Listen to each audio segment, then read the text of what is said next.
India में नए prime minister को इलेक्ट करने के लिए चल रहे सबसे बड़े और लंबे इंतखाबात 1 जून को ख़त्म हो चुके हैं, जबकि उसका रिजल्ट 4 जून को आना है।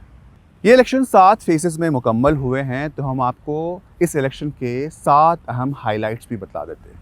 पहला, कश्मीर में आर्टिकल 370 की एब्रोगेशन के बाद ये पहला सबसे बड़ा इलेक्शन था। बीजेपी ने आर्टिकल 370 को न सिर्फ ख़त्म किया बल्कि उसे इलेक्शन का मुद्दा ही बनाया। लेकिन ताज्जुब की बात यह है कि बीजेपी ने बराह रास्त वादी कश्मीर में होने वाले इलेक्शंस में कोई भी हिस्सा नहीं लिया। दूसरी अहम हाईलाइट है अपोजिशन जमातों का एक मुत्तहिदा महाज बनाना।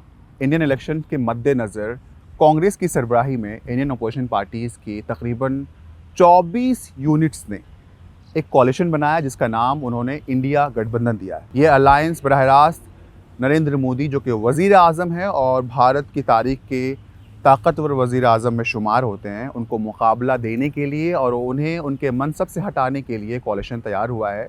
अब देखने वाली बात ये होगी कि ये कॉलिशन कितना कामयाब हो पाता है। इस इलेक्शन में पाकिस्तान टेम्पल और मस्जिद का भी इशू इलेक्शन डिस्कोर्स का हिस्सा रहा।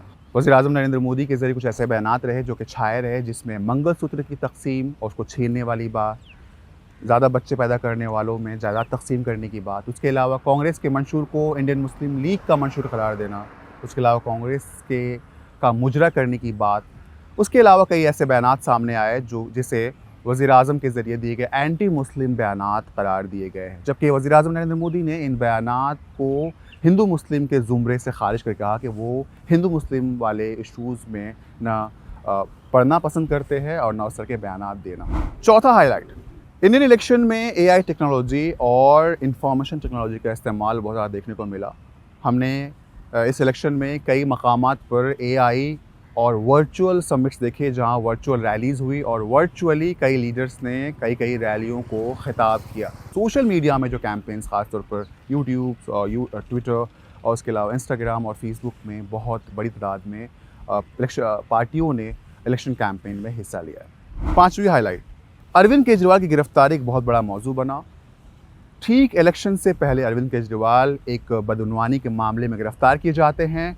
जमहूरियत के सबसे बड़ी लड़ाई में शामिल होने के नाम पर अरविंद केजरीवाल को सुप्रीम कोर्ट से 10 मई को ज़मानत मिल जाती है, जो ज़मानत 1 जून को ख़त्म हो जाती है।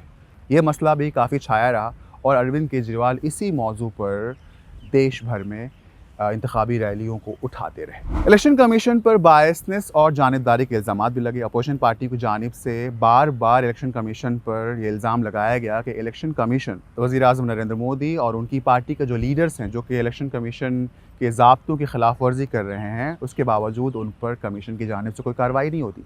हालांकि कई बार कांग्रेस की जानिब से वज़ीर आज़म नरेंद्र मोदी के मुस्लिम मुखालिफ बयानात की शिकायत की गई, लेकिन बराह रास्त इलेक्शन कमीशन ने वज़ीर आज़म नरेंद्र मोदी को कोई नोटिस नहीं दिया, बल्कि उनकी पार्टी को भेजा। जबकि बीजेपी की जानिब से भी इलेक्शन कमीशन में कई शिकायतें की गई और बीजेपी का भी यही मौजू है कि इलेक्शन कमीशन जो है कांग्रेस के खिलाफ कार्रवाई नहीं कर रहा है।